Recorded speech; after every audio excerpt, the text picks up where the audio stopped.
Hey everyone, welcome back to Astro Alchemy.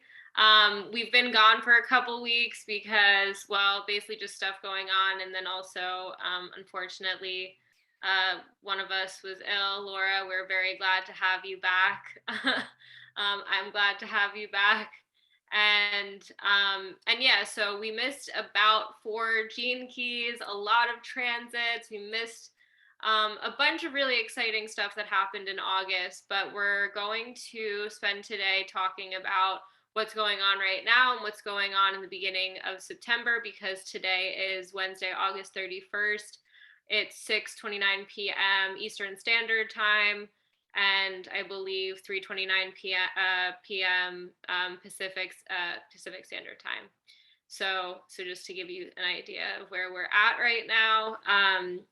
But yeah, this week we're going to talk about the Virgo new moon that just happened. We're going to cover the upcoming, we'll probably touch a little bit on the upcoming Mercury retrograde, but mainly its shadow period right now, Virgo season in general. And then we're going to talk about gene key 40. I really feel incomplete without filling in the other 4 gene keys. I feel like they need to have their own episode, kind of. But that may or may not happen if we get the energy later on. But yeah, we'll cover those. If you listen to this and we missed your key, just write in and it'll give us the motivation. But other than that, did I miss anything for the intro? I don't think so. Unless, as we look at the astrology, more stuff might come up. But I think that's a good intro for us to start. Okay, sweet. So let us pull up the astrology chart of the moment or of the day. Well, before we get into that, Sarah, let's debrief. So Sarah and I were just talking before we started recording about our own human design charts and our own kind of genetic makeup, but also how that influences us. And part of that was looking at the root center and the emotional solar plexus, which Sarah has defined, I have undefined. And right now, Saturn's been in gene key 49 and I have gene key 19. So it's been giving me this root and emotional center energy definition that Sarah is well equipped to deal with because she has it. It's a part of who she is and what she's here to be recognized for.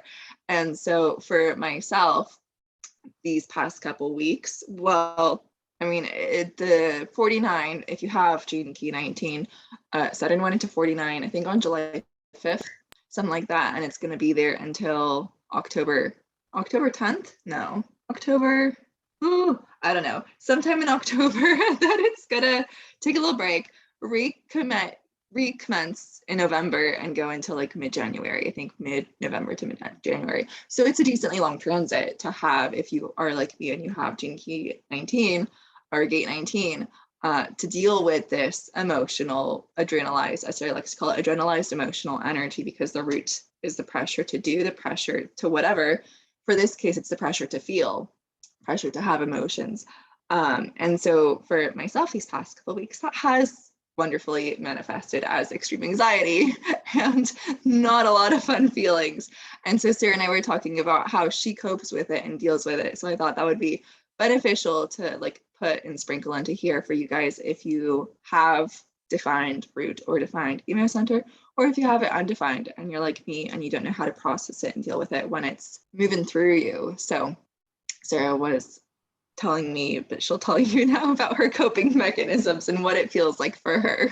Yeah, well, and I think that it's important to mention it's less of a talent and more of a skill that I have literally gathered, and it's still not, it doesn't get rid of it, right? It doesn't get rid of the adrenalized emotional energy to have tools. It just helps you not spin into a frenzy because, just to give some backstory and background, I didn't speak in my 7th grade year because I had so much anxiety every single day. I profusely sweat. I would always have extreme sweat marks underneath my shirts. I was always wearing black because it was so bad, because it wasn't just I wasn't even drinking coffee, it had nothing to do with what I was consuming. It was literally the adrenaline mixed with the emotionality. My face would turn bright red if I was, basically emotionally affected in any way.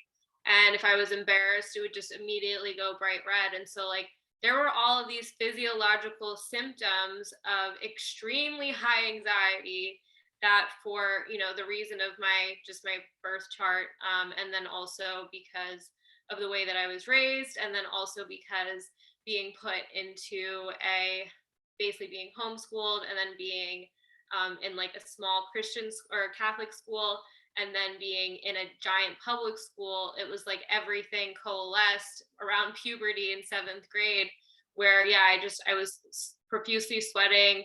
I was always afraid, always in fear, always in anxiety.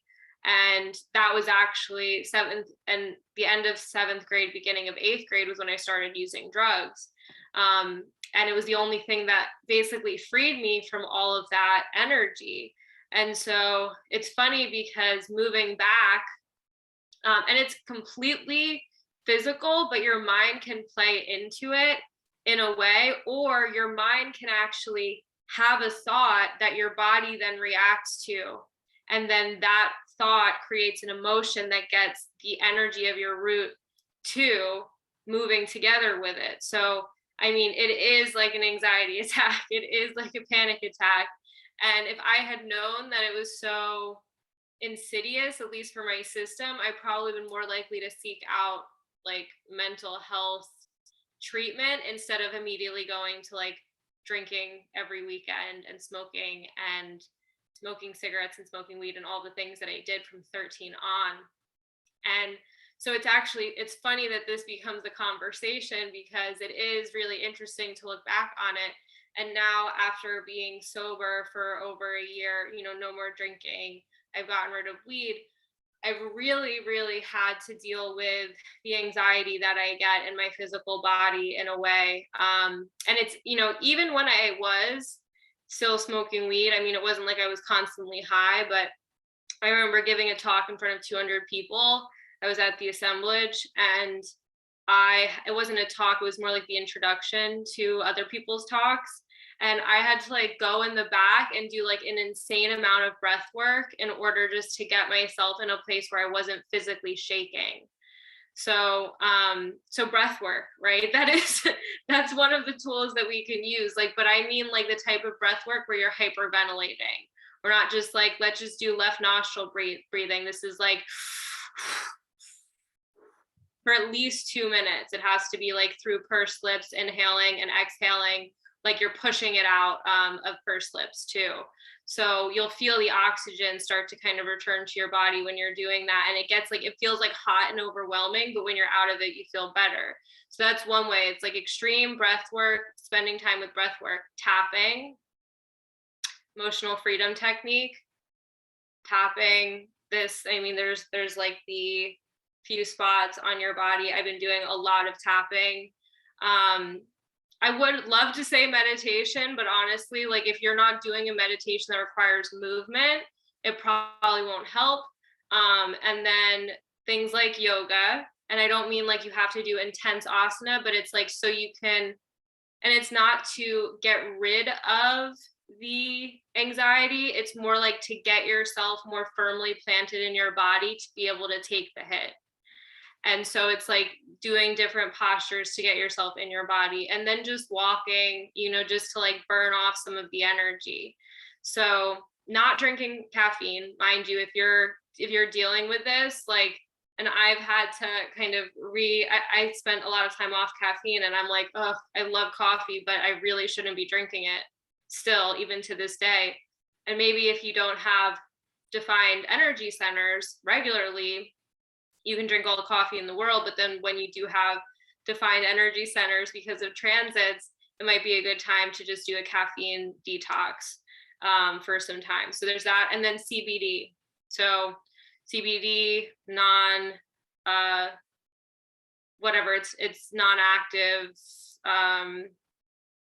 It basically has some of the ingredients that weed has it, but just the ones that do like physiologically calming. And then if it's a longer period thing, you should do body work, rolfing, or going to someone that does source point therapy, or any type of kind of longer energetic body work that's more to get yourself in your fight or flight system, your nervous system, into a state of calm. So it's like, and again, none of these things are gonna like cure it. There is no cure. Sorry to be a downer. But they are going to help you move through it, so you're not just like in a sweaty pile on your floor.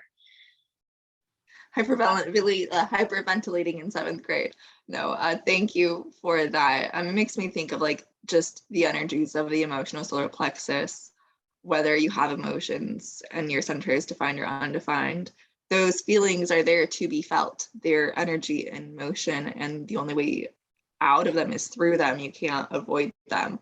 And so these are wonderful techniques to move through the emotions, whether they're good ones or bad ones, most likely bad ones, but to move through the bad ones so that you can get to that place eventually of feeling grounded in your body. So well, thank you for sharing.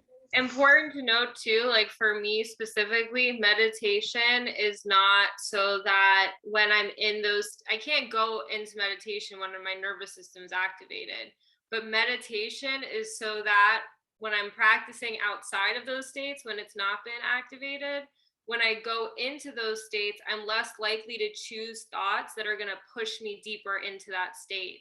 I'm more likely to reach for better thoughts or try to clear my mind instead of kind of feeding into it. So it's a very like reptilian, like primordial, like ancient, like feeling. It's like very like your life is in danger.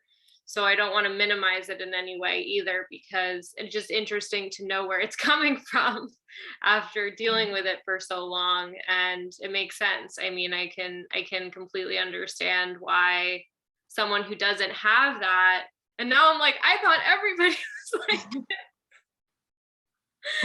No. Well, yeah, not everyone has major anxiety, no. But a lot of people do. And so it's shocking to know how many people actually do have anxiety and they just bottle it up and don't express it. But it's, I don't know, not 100%, but much more than we think, I would say. Yeah. Well, I think there's a lot of different things in the chart that will feed into it too. Like, for example, if you don't have it's split definition, and one of them is like there's like a mental aspect to it, and then one of them is the physical. Like in my chart, I think that's like kind of a perfect storm for it, because then you have your mind feeding into all of it. There's not really a connection. I've seen insanely highly adrenalized energy coming from sacral people who don't have the emotional center defined, so they have root and sacral, and I'm like, bro, calm down. Like, they're like on another level too. So they're on another level of panic and anxiety. So I think there's all of those different things to like consider. And like, if you've never really figured out ways to channel it in a creative way, like that's basically and you're used to it, right? Because if you don't have to deal with it all the time, then you don't have to deal with channeling it all the time. But if you do have it all of the time, then it's probably better for you to learn ways to actually channel it into creativity, instead of just trying to cope. So, yeah, I know. Big topic. Starting us off with Virgo season, which feels very appropriate since Virgos are signs, or can be construed as signs that are often in their head and full of anxiety because of their perfectionism issues. So I feel like it's fitting, this introduction into our podcast today. Anywho, we can move on to the astrology. So I'm going to share my screen for a second. So sorry if you're just listening to the audio because you don't get to see the screen. But for those of you here with us on video, you can see what I'm showing you, which is the chart of the moment for today. So the sun's at 8 degrees and a little bit of Virgo. The sign's Virgo up here. And like Sarah said, the new moon was 2 days ago. Was it on Saturday? I don't know what day it was. It was a couple days ago. Yeah, I think you're right. I think it was on Saturday. I don't know. I had COVID, and with COVID, you don't realize how much your brain stops functioning normally. And so knowing what day it was knowing anything at all was just, nope, not for me for these past couple weeks. So yeah, new moon was back when the moon was in Virgo as well. And I don't know, you can talk about the new moon, Sarah, but just Oh my what God. I've, huh? No, I was just gonna say I got dragged. Like I got fully dragged because I have and this is a mutable sign. So this is the sign that's taking us, changing us from summer to fall. This is the energy of it. It's why, it's changing us too from being in the yin of the yang part of the year to the yin of the yin part of the year, which I talked to you about before. So we're going. Yes, but let's go tell everyone everything you told me. So Sarah went to the Elements Festival this past weekend, I think, right? Ago. And she led a talk about astrology, and she talked about this wonderful way of looking at the signs through their yin and their yang energy. So take it away from the beginning. So yeah, so I mean, I don't really like taking things that are meant to take short or long quickly. So I'm going to try and do it in a way that is succinct. But basically, like when we're looking at astrology, well, I've said this before, maybe not on the podcast, but like the astrological signs, like we tend to think Aries is the first sign. But realistically, we can look at any of the signs kind of like they're the first sign, because there's not really a numerological, like, there's not really like there's a beginning or an end. Let's just say that. So with what I talked about, I was talking about how essentially astrology is a technology that is about understanding the interplay between light and darkness. And so, of course, we can still look at it from the sense of like, okay, the sun was in Leo when I was born. The sun was moving through the part of the sky that's associated with Leo. And so we can look at it like that, but on a more basic and fundamental level for the earth, the signs also represent, kind of like the I Ching represents, these different elements of the life cycle. And so if we're looking at it in a kind of bigger way, we understand that everything follows the cycle of life, the way that, something is begun to when it dies, and then the process repeats over again. So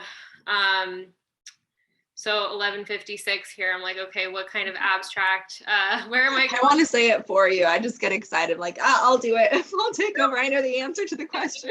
Can you do it? Because I'm like, I'm. Yes. Okay, so if we compare the wheel of the year to the new moon cycle, we can associate Capricorn with being the dark of the moon into the new moon, being the first sign. It's time of year in the northern hemisphere, at least. So this is different if you live in the southern hemisphere. This relational way of looking at things. Capricorn is the winter solstice, when the days are the shortest and the nights are the longest. And at that point in time, solstice onwards, the days get progressively longer. As we're coming towards the winter solstice, the days get progressively shorter, like as we are now with this time of year that we're in. And so that can be considered on a grand scale, like half the year is yang, half the year is yin. If the days are getting longer, that's considered yang. And if the days are getting shorter, it's considered yin.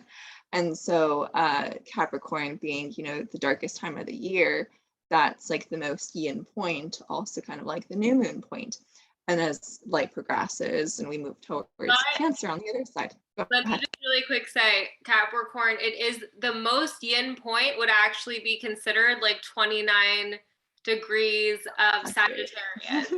Because when we get to Capricorn, we're in the yang, we start the very beginning of the yang of the yin. So it's almost like there's, if you're looking at the circle, there's like two things happening at once.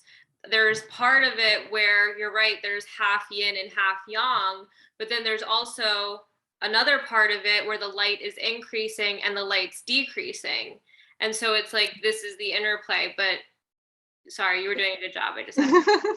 No, thank you for correcting and just giving more nuance to it.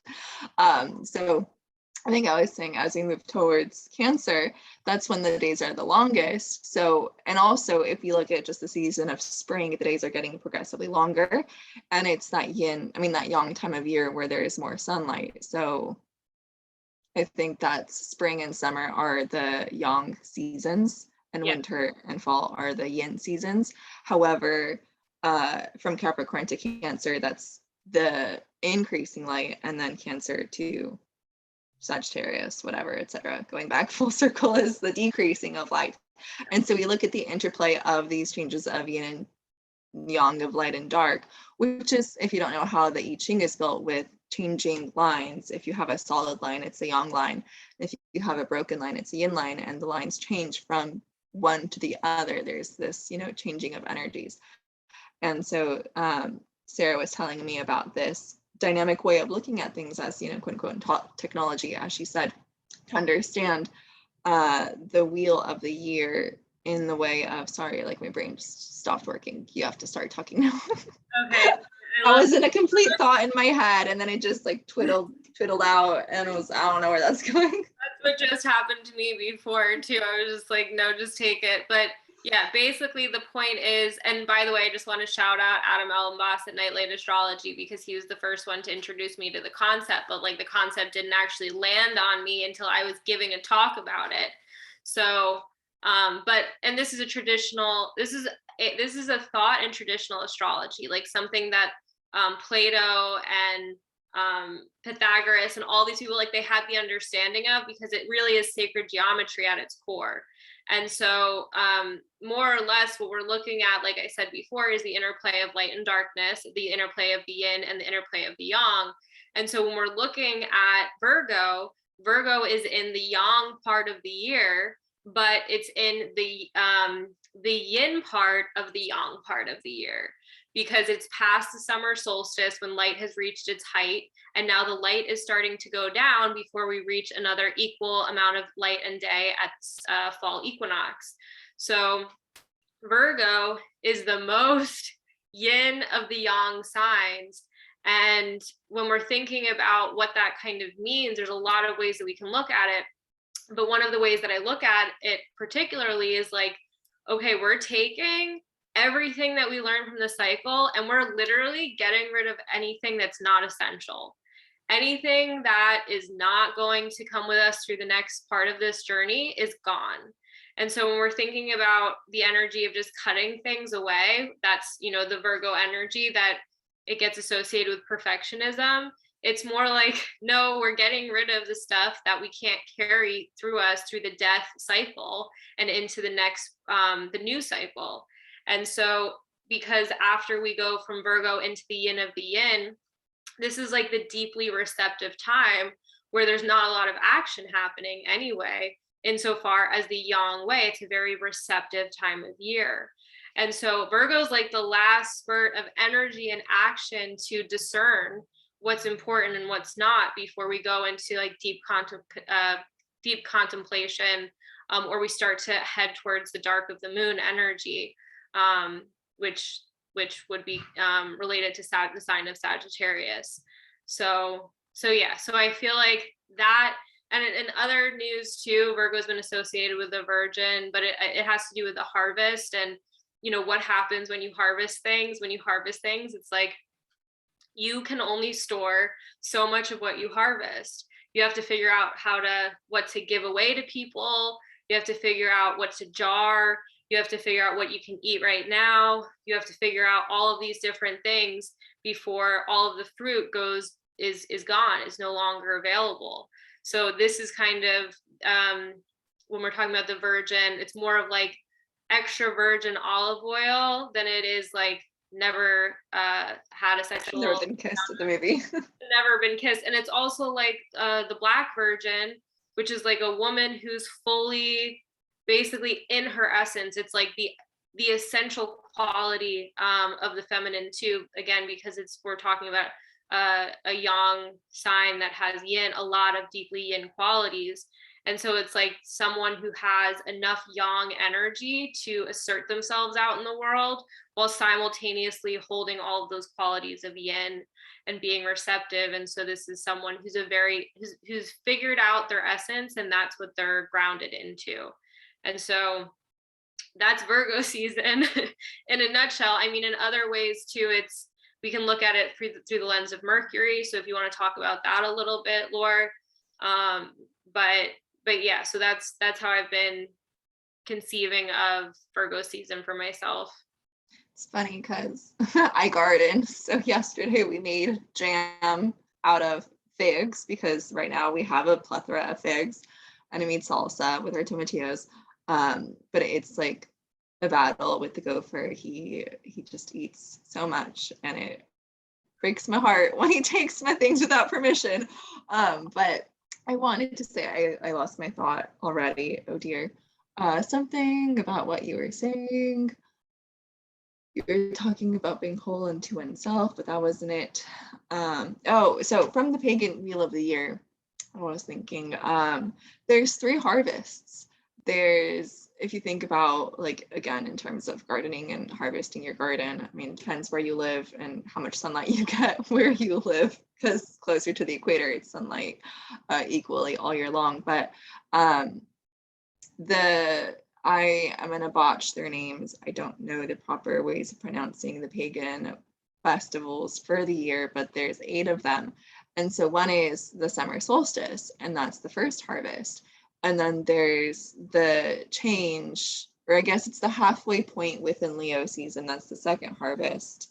And then the fall equinox, I think, is the third harvest. So we're still continuing to harvest during that time of year. And especially like if you garden in Southern California, like I do, our hottest month is October, unfortunately. It's horrible, and we get horrible desert. I don't like dry weather, but we get desert winds. And that's like when it's 90 degrees here. So our season is prolonged and continues. So it's interesting to think about like this energy of, figuring out what to harvest and what to store, because in my like practical life, we're not there yet. I'm still putting tomatoes out in the ground because I know we have a longer growing season. But that's, I guess, neither here nor there. But in terms of like the pagan wheel of the year, it is here because there is still that continual harvest that begins within the yin of the yin. So food for thought. I don't necessarily think I have anything to be like, here's my opinion or information for you, but just like, let's sprinkle in some extras toppings onto our pizza just for the sake of it. But for the purpose of Mercury ruling over Virgo, like I was saying, I guess several weeks ago, because it's been a while, there's this quality of like this yang season of the year to be ruled by the planets closer to the sun, like Leo being ruled by the sun, Mercury being close to the sun, Venus being close to the sun. So like there's this quicker pace to life with these quicker moving planets kind of being the preliminary energies that are kind of dictating what's happening. Not that like takes away the energy from like the slower moving planets, because they're all, fairly equal, sort of. We've talked about neutrinos. We've talked about the value of the sun and how Jupiter also creates neutrinos. And I don't know if there's like any scientific way of seeing which planet has the most influence. It's not important. Don't know where my brain's going with this, but Mercury rules over Virgo. And so it's a planet that is seen to be going retrograde within the sign of Virgo. So I feel like that is conducive to going deeper into the energies of Virgo for all of ourselves.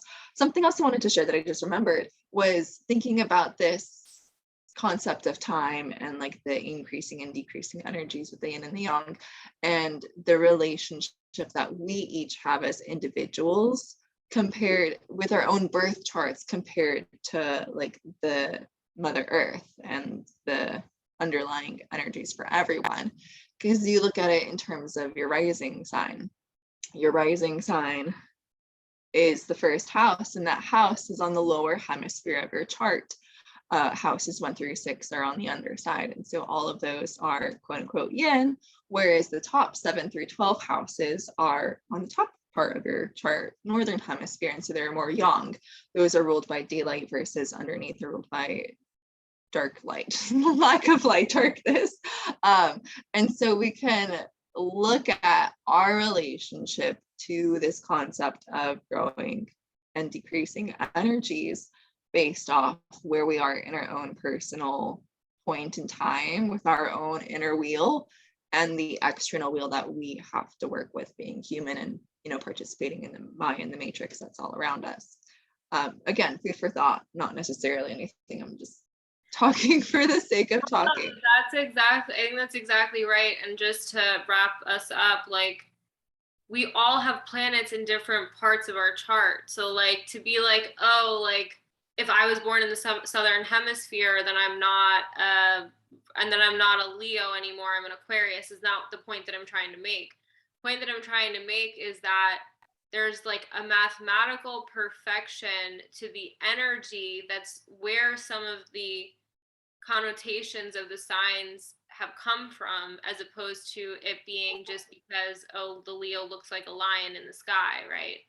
So I think that's something to think about. And then, I mean, it's also a good argument for Placidus, which I don't use. I use traditional astrology, but it's like, sometimes it's an oval, you know, sometimes the way that the wheel gets set up because of where we live and the weather, you know, the way that the weather patterns hit us and what's actually viable is more like an oval. I mean, if you're in like Siberia or, you know, the South Pole, like you're going to experience completely different kinds of energy.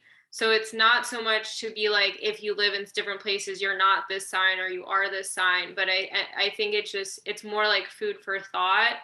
And I haven't ever really landed anywhere when it comes to Placidus, because if you're thinking about like Placidus in terms of what I'm saying, you could see how like one season will be a lot shorter and another season will be a lot fatter. So like the season of the third harvest may be far bigger for someone who's living in California, like around where you're living. And so those types of themes may come up. I think the more important thing too than just like how the equanimity or the quality of all of those time frames being equal is just the understanding that you're going to move through them in any type of creative endeavor, whether it's gardening or a project or your own life. You're going to go through these different phases with everything that it is that you do. So that's why it's like a technology. It's like, okay, I'm in a relationship. If I'm in the phase of death, it's like I have to either evolve or let go of the relationship. And if you're trying to act like you're in the new moon phase of the relationship, it's not going to work. You know, there's an issue there. So it's more like having the information that you need in order to address the part of life that you're in with whatever you're in. If it's you literally like your own, like yourself, developing your crafts, developing friendships, relationships, romantic, having children, you know, all of them go through these cycles, and then the planets are going through these cycles too in their own time. So we're basically in this incredible kaleidoscope of multiple cycles happening all at once with any given thing. It can be pretty disorienting. So just something I feel like to use to orient you. Mm-hmm. Something that came to mind, which isn't necessarily connected, but it's sort of relevant, is like you've previously said that there's like this interesting thing to note with Sagittarius and Gemini season. So this was back when we were in Gemini season that you brought this up, that it's the time of year that we graduate. Typically from educational systems, and Virgo is when we begin educational programs. Most likely we begin during Virgo season as like everyone's going back to school, if you have children that are doing so. And it makes me think of this quality of planning that Virgo has, of the preparing for the year, of preparing for the winter, which it's weird to think that you spend most of your education in this dark of the year phase, winter and the darkness and times where there is no light or there's minimal light. But you know, consciousing that to like you're growing with what you're learning, so there's this growth quality happening at the same time of the death quality. But this energy of planning and preparing with Virgo, it seems relevant and potent for all of us as we head into the winter, if you're in the northern hemisphere, as we head into the darkness, to figure out what it is that we're gonna take with us. And with Mercury soon to go retrograde, it'll be fun. Have fun with it.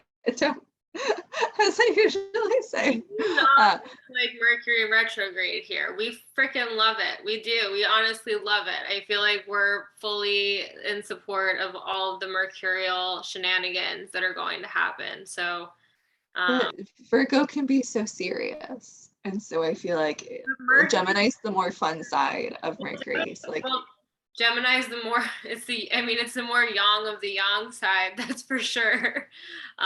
So it's definitely more, it's less self-conscious, there's just like less of a self-consciousness to the Gemini Mercury, but and it's going to be interesting, but I think everything that happens during Mercury retrograde needed to happen. It's just like, maybe it's a little bit humiliating to our egos when we make mistakes. So, so we don't tend to associate that with fun, but like, if you listen to our podcast, you know that we are big fans of suffering. So that's for sure. Yes, I'll have a dollop of suffering on my plate, please. 10 out of 10 recommend to everyone. I'm kidding, but I'm not, but like, it's just kind of funny. But anyway, I think that, well, did you have anything else you wanted to say before we wrapped up Mercury and Virgo and all of that? Should we just suggest dates? We figured out the dates. I think September 10th to October 2nd is when Mercury will be retrograde. So we're in the preliminary shadow period. And after the 2nd, we'll be in the post whatever shadow period. Don't know the proper word of the opposite of preliminary, post whatever it is. But yeah, other than that, we'll probably continue talking about it as we move into it. So nothing else agreed. And like I said, when I was saying at the beginning, this Virgo new moon has dragged me, because essentially what happened was I've been having chronic pain because of multiple things, mainly Saturn, probably in my 4th house, but karmic physical things of building everything up, and like now I kind of have to deal with the outcome of that. And what ended up happening was I got prescribed a nerve pain medication, and I started taking it, and I was like, oh my god, this feels so much better. But then I started like realizing after a few days that like I was like kind of numb, like I was like kind of not fully present. And so probably after like a week, I was just like, I'm not taking this anymore, because I don't feel like I know what's going on in my body. And in some cases that's good, because maybe when you have nerve pain, you're protecting parts of yourself that don't need protection, because the nerve is being activated. And so sometimes it's protective to not be feeling it, because then you're not in a constant state of contraction against the pain. But in kind of more real and in other ways, not feeling it means that you don't know what you're doing that's creating more problems or compounding the problem. So after like a week of being on it, I was like, I'm not doing this anymore. I'm going off of it. It's good, but I can tell that like I'm sleeping in ways that I would not sleep in had I not been on it. So I went off of it, and I was just like completely wrecked for like a week, with the Virgo new moon being basically like the peak of it.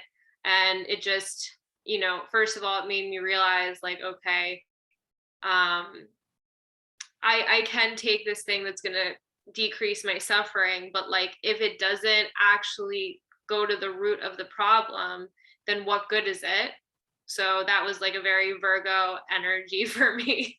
I was like, not worth it, especially with someone who's been on drugs for most of their conscious or unconscious life.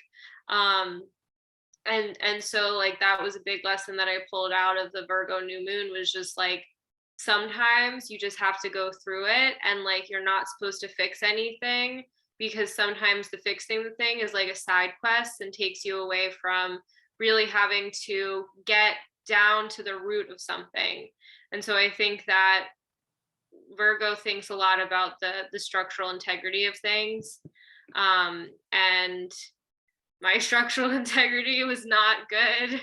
The good news is though, like I ended up, because I was in so much pain, I ended up getting an appointment with a different doctor. I ended up scheduling a body work session, which was like totally amazing and like completely changed my outlook on what I was dealing with. And I, just doubled down on going to acupuncture and physical therapy. And now I was more aware of what was happening during physical therapy too, so I could be more vocal and advocate for myself. So it's like pain's not the enemy, although when you're dealing with it for an extremely long time, it can feel like that. Anyway, that's my little Virgo new moon story as a Pisces. I hope you enjoyed it. Is there anything else that we want to talk about with astrology? I don't know. I don't think so, unless you have anything you want to talk about. No, let's just keep it with Virgo season and move on to the gene keys. Okay. Or the human design, if you want to go into that first. Yeah. Let me share my screen again. And I'll kick us off with, this is the current, here's the astrology on the side, but the current human design chart at the moment. The sun is in gene key 40, line 3 right now as we speak. Innocence motivation, which is funny because that's our transference. So we're at the tail end of the third line, but that's not significant.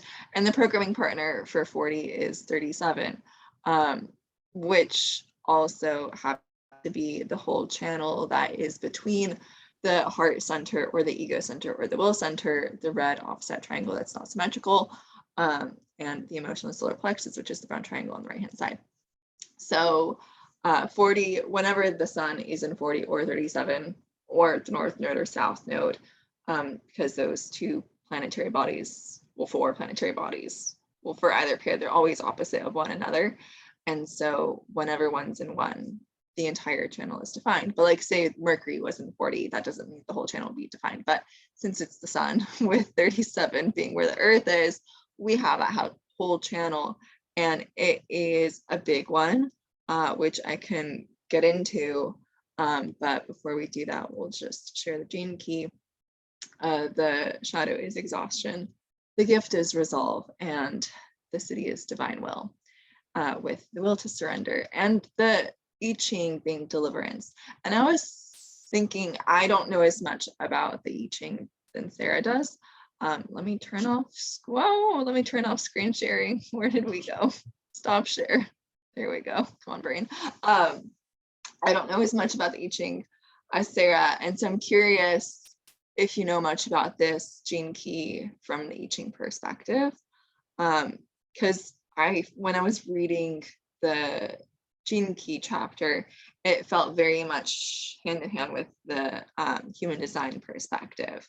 And I don't know what missing pieces were there that are a part of it that I was just unaware of. So, well, start talking and let me just take a really quick brief look at my I Ching book, because I have to remind myself what I noted about it. Before I didn't really look at the I Ching. Sometimes I do, but lately I haven't been. But yeah, go ahead and I'll start talking. Okay, so gene key 40 or gate 40 is in the ego center or the heart center or the will center. It goes by all the names. The heart center is the most appropriate name, and that's the center of our willpower and our desire, sort of motivation, life force. It's one of the 4 motor centers, so I'm not gonna try to like change the computer again to show you the chart again, but there's 4 motor centers within the human design system. Motor centers being centers that give energy, and the root, we talked about the root and the emotional solar plexus at the beginning of this podcast episode, and the other 2 are the sacral and the heart center. And the heart center is an energy that is connected to desire and willpower and proving oneself in competition, and it's competitive. Did you find it? Do you want to? Yeah, I did. But yeah, I mean, you can keep going, but I mean, I will just say, like, it definitely completes what I've read for Gene Key 40, but you know, something that it talks about, and I can get into this more when you're finished, but one of the kind of words that are associated with the phrases is the end of obstruction and loosening the knot. And I thought that was interesting. That is interesting. Okay, but I'll continue for now. So that center is connected to our ability to prove ourselves and to show our worth. And I think only about like 23 or 26% of the population has that center defined.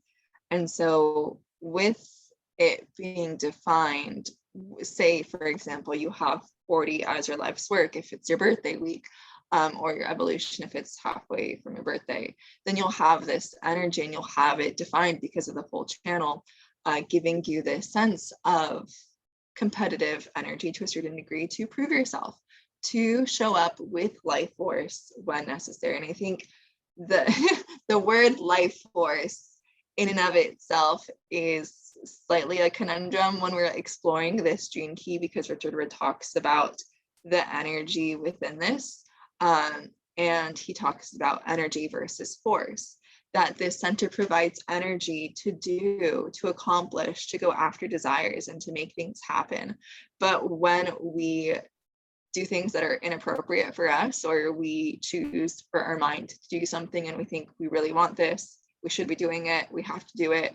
When we get pulled into doing things that are incorrect, the energy doesn't flow and we have to force it. And so there's this resistance that comes up with that quality of force of trying to make things happen when they're not supposed to happen, that eventually leads to exhaustion. Or when I was reading this chapter, I was like, burnout. We all have burnout. Everyone has burnout. Everyone struggles with it. It's because of our deep conditioning energies from this particular gate that I'll get into. But so I say life force, which makes me think, should I really be using those two words? Because it's not force, it's the true heart of this energy that allows us to exert our will and to show up and have things happen in a way that we desire it, because it connects to the heart and the heart's desires. It's not something that needs to be forced. When something's correct for you, like essentially in a nutshell, when something's correct for you and it is connected to what you are here to have happen, the energy will be there. Like, it's going to show up for you, within you or within resources, people around you helping you, and you'll be able to do and accomplish whatever it is that you want to do or accomplish. And it's interesting to think about the connection with, desire and the pleasure that comes from doing things, from that sense of accomplishment, because the 4037 channel connects to the emotional solar plexus, which deals with pleasure, which deals with the positive emotions that come from getting what we want, for the most part, or experiencing what we want, or just feeling good. So there's this quality of emotional success or emotional satisfaction that comes from doing something, putting in the effort and having it happen. And in the chapter, Richard Rudd suggests the quote, but he doesn't say it this way, but he talks about it. So like, maybe this quote has been said in different ways, but if there's a will, there's a way. Of when we think about like the energy of force, we think like, if I put enough of my willpower into it, I can do anything. And that is not something that is healthy for everyone to experience. For some people, yes, if there's a will, the way will open itself up, because it's divine will, because it's the universe wanting to experience something out of you as an individual. Therefore, the energy is open and easeful. But if it's your own mind and ego trying to say, if there's a will, there's a way, I'll do it, I'll force it, it most likely will not happen, especially if you have a center undefined. But if you have it defined, then it's different, because for you, it's healthy to experience that sense of competition, that desire energy of wanting to see something unfold, wanting to prove to yourself that you can do it. And so there's this different quality of the divine will communicating itself through you, because you have a defined ego center, ego being the operative word. But I talked about the conditioning energies, and that's because this channel is part of the cross of planning, which is where the precession of the equinoxes is pointing to right now. So I feel like we've talked about. That's so interesting. I did not know that. That is a new piece of information for me. Like I knew it, but I didn't know it, and that's really interesting. Where even if you don't have this gene key, you have this gene key. We all have this gene key. We've all had this gene key for the past 400, 600 years, however, 400 years. So okay, so 2027, if you're unfamiliar, it's a point in time. I think it's February 23rd, 20 something, I could be wrong, but there will be a moment in time when the precession of the equinoxes will change into the next sign, but going backwards. So like, what's the precession of the equinoxes, you may ask? Well, it's the dawning of the age of Aquarius, if you haven't heard from the hit musical Hair. But it's the dawning of the age of Aquarius, as they like to say. And so we're coming into a new age, an age being a very significant amount of time, a 2,000-year chunk of time in which there's a certain sign that rises on the eastern horizon at the sunrise with the vernal equinox. If we're going to be super specific, spring equinox, whatever sign's rising is kind of the sign that dictates the energies. But as we were talking about the wheel of year, it's not just spring equinox, it's the spring equinox, it's the summer solstice, it's the winter solstice, and it's the vernal, or the other one, the autumnal equinox. That there are 4 points in time, there are 4 gene keys or 4 gates or 4 points in the zodiac belt that are the core of what the matrix and the Maya is experiencing. And for the past good amount of time, we've been in the cross of planning, which is 9, 16, 40, 37.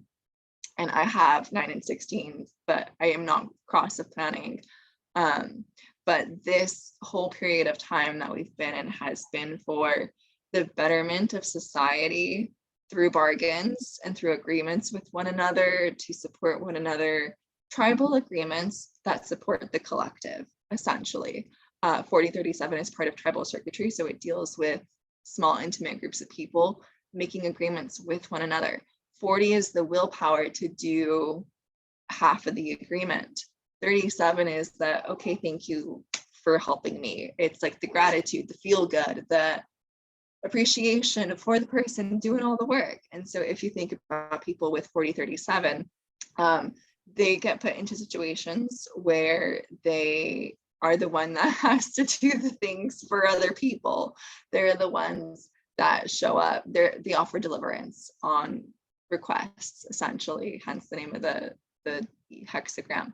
But people recognize the 4037s or the 40s willpower and their energy to, make ends meet or do whatever it is that needs to be done. And so the 40 has the energy, if it's, properly requested of them and it comes from their divine will, to show up and make that bargain be met. And then it's the 37 that is where like the appreciation for whatever they do comes from. I have 37, I don't have 40, so I feel like I'm highly conditioned by Gene Key 40 because it's a hanging gate for me, or not undefined. Is it hanging? I don't know. Anyways, I feel like I'm sort of talking in circles. Maybe there's something you want to say, Sarah. No, I think everything that you said was really spot on and interesting, and a good synthesis of all the different kind of aspects of it. Really interesting about the gate of plan, or the cross of planning, because it makes so much sense that our society has been so willpower oriented for the past 400 years. And I thought it was really interesting, like you were talking about before, the energy versus force. And there's a book called Force versus Power by, I think his name is David Hawkins, the doctor, but he talks about the difference of basically the emotional, basically there's an emotional scale, a vibratory scale. I know I sent it to you, Lora. And it starts at the very bottom with like guilt and shame, and then goes all the way to the top with enlightenment. And basically while you're in those bottom, the middle feeling is neutrality, and beneath that is like courage, and beneath that is pride. And so when you're in all of those lower level vibratory emotional fields, you're in force, versus when you're in the top half of it, you're in power. And so power is like divine will is coming through you. And something that Richard Rudd said that I found really interesting in the chapter is just that when you are using your will alone, you literally have to deal with you're pushing up literally against the universal flow. And so it's like this, it's Sisyphus pushing a boulder up a hill. Can you get something done? Sure, probably, of course. But like how much of how problematic is going to be for your physical self to do it, because you're using your body, and you're using this willpower instead of allowing yourself to basically be lubricated by the universal flow. And so it's a completely different experience. And so that's a lot of where burnout comes from. And it's like one of the biggest things that we have to deal with, I think. And a lot of people started being aware of when COVID happened, of this tendency to get to burnout, or to do basically the important thing is, like you were saying in the very beginning, is not that we build it, it's that we take intentional action that signals to the universe, okay, if this is aligned, come in and move through me.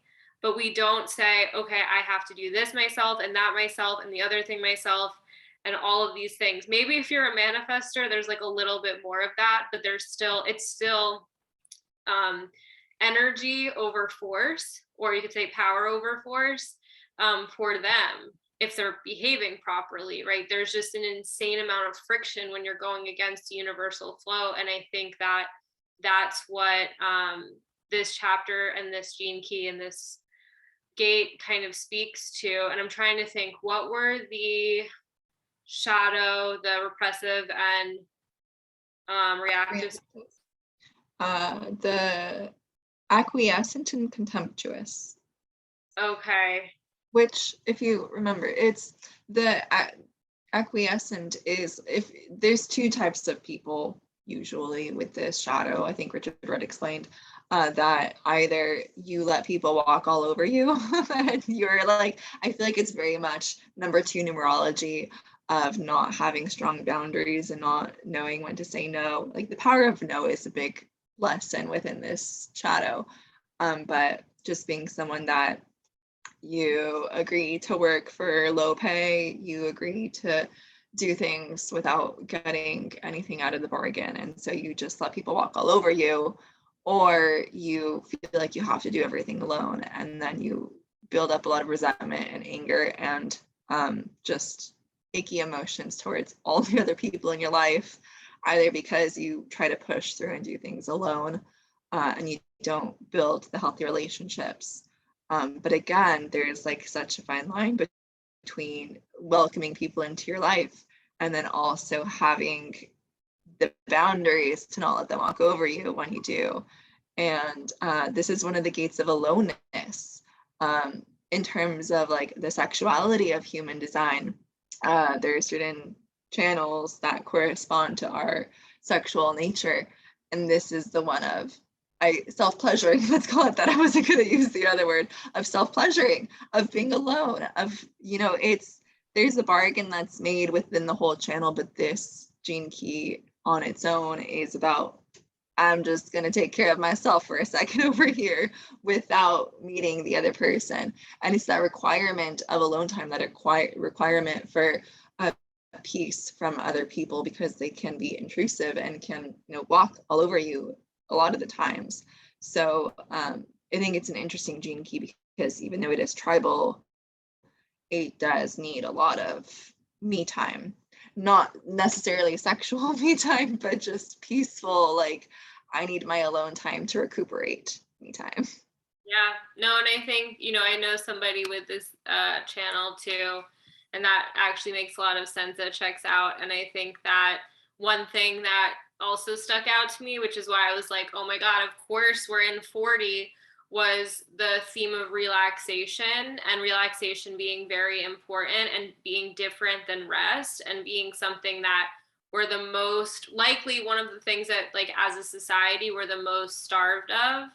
and like deep relaxation. And, you know, it was interesting because I've been going to physical therapy, I've been going to acupuncture, I've been doing all of these things, right, to like try and help myself. And then I went and got body work done. And I mentioned Source Point before, but it was Source Point, and it was with someone, give a shout out, named Dan Boysitz. I think I'm pronouncing that right.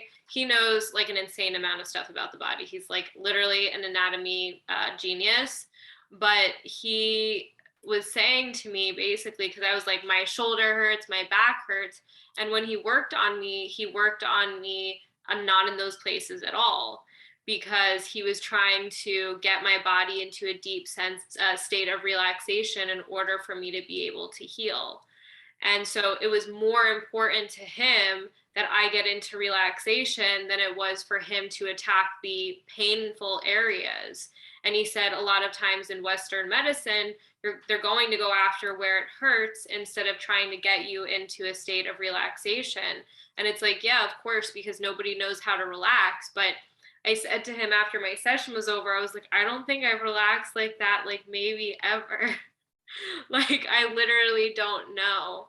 And so I immediately felt better. Immediately. I mean, I immediately felt better. And then the next day, my pain was like cut in half. I had been taking Advil and ibuprofen every like 4 hours before that. And so I was really not in good shape. And so I just found so interesting that relaxation, like I just feel like I should be the poster child for relaxation because of what happened. And so of course this is what the gene key was related to. And just one other thing about Richard Rudd and his take on it was talking about how the path of enlightenment for this particular gene key is that of negation.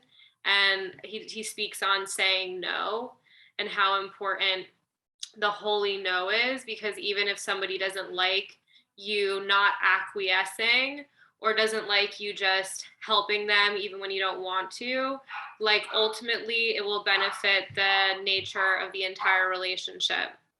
My dog is barking, sorry about that. But go ahead, Laura, if you could just. I don't mind the dog barking. It's like not that loud for us, I don't think. Perhaps it's loud for you and like makes it distracting for you. But yeah, the power of no. And again, I feel like that corresponds to what I was saying with numerology too, of having strong boundaries and knowing when to say no and when to say enough is enough. Even though it's not like a sacral energy, it still has like some of those things. And how extremely conditioning it is for like all of humanity and has been for so many years, because of the cross of planning being part of what has been influencing us. And so it's interesting to think about that, like we've all been conditioned to prove ourselves, because it's defined, and to feel certain ways, because we've had both the heart center defined and the emotional solar plexus defined through the past 400 years with this conditioning agent, that we've all been under this pressure, this energetic pressure to prove ourselves, to show our value, to make sure we are of value to others, and to partake in agreements. And a lot of that is familial agreements, family units. If we think about tribal circuitry, which this gate is a part of, or this channel is a part of, both, part of tribal circuitry is family units. People agreeing to take care of one another within a close unit of human beings working together and coexisting together. And also like work communities and work agreements, working for a company, all that. So it'll be interesting to, I mean, it has been crumbling, like Sarah said, with COVID. People are realizing the state of their burnout and exhaustion, because we've been go 100% for so long that we've come to a point where humans realize we don't know how to relax. We don't know how to do it. Like even within this idea of COVID and being sick, it's different in other countries. I feel like part of this is just American culture, but in American culture, you get sick, you still go to work. You know, you have to be there, you have to show up, you have to prove yourself, you have to prove that you're a good employee. You can't confront the status quo. You have to do it. And so even if you're sick, you still show up to work and then you infect other people. And like that has been the way for quite a while. And so now with COVID, like we finally put up a boundary for like, okay, you have to stay away from work for so many days, regardless of like if you're fully better, and then you're just expected to return to work, regardless of how you feel, like whether you're fully recovered or not. But my time living in France, which was very brief, it was so different because like if you're just the teeniest tiniest bit sick, you don't go to work. Like people will be upset with you if you show up if you're sick, because there's so many different beliefs around protecting oneself and one's health and all that. But yeah, so like looking at that from the lens of the 3047 and like American culture, I feel like America is the far extreme of the shadow side of this gene key, because Americans take 2-week vacations compared to like all of Europe, which takes all of August off for vacation on top of like winter vacation and other things. Anyways, yeah, it's dissipating slowly but surely. It's dissipating. We're moving away from it. Something interesting though is America's never not had the cross of planning. Like in its entire history, it was built with the cross of planning active, but like all of those other places, not all of them, but many of those other places have been around long before the cross of planning. That's true. So it's just an interesting thing to think about. Look at me, I'm losing light over here. I know, it's very bright over here right now. It's getting darker and darker, but no, I think I think that, what are the other two gates that have to do with the cross of planning? 9 and 16. Okay. And that's, what centers are they in? 9's in the sacral and 16's in the throat. Okay. Interesting. All right. Well, we're just going to have to pay a lot of attention again during Sagittarius season, because I feel like I'm probably going to go back and listen, honestly, to when we talked about it during Gemini season, because now that you're mentioning it, like this energy of this emotion to the ego center is like so prevalent, right? Like it's so obvious everywhere you look. Like this is such an important energy to get right, I think, and well, mainly to let go of, right? Because we're gonna have to let go of it no matter what, or mainly to watch as we, unbeknownst to us, collectively are moved out of it. So yeah.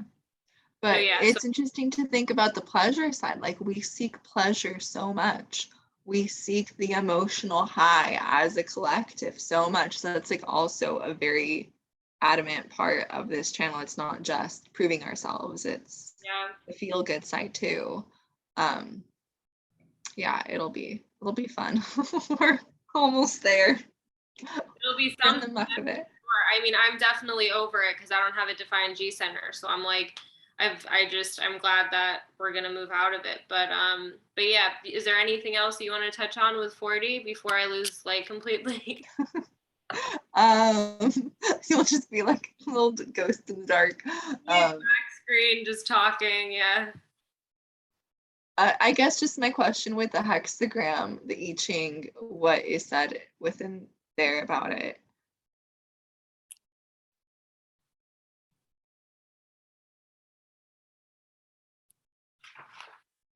So there's a few different things, but the ruling line says, there's a few different ruling lines. The image is thunder and rain invigorate. This is the image of deliverance. Thus, the superior person forgives misdeeds and pardons mistakes. So it has a lot to do with letting go of things. But what comes up a lot, thing that I underlined, was basically a passage about if you hold on to hatred and resentments, they'll hold on to you. So this, I think, has to do with the contemptuous nature of the repressive or the reactive side. And also it talks about the joy that comes from breaking the chains of inner servitude that's crippled the soul. So like when you actually relax into just being one with the universal flow and allowing your will to move you instead of you using it to move yourself, when you're not supposed to, like there's a huge freedom that happens. It's like breaking chains.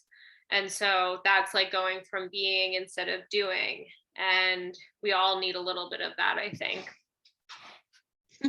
Yeah, if you come closer, you're a little brighter. But based on our lighting, maybe that's where we'll end it for today for you all. That's where we'll cut it.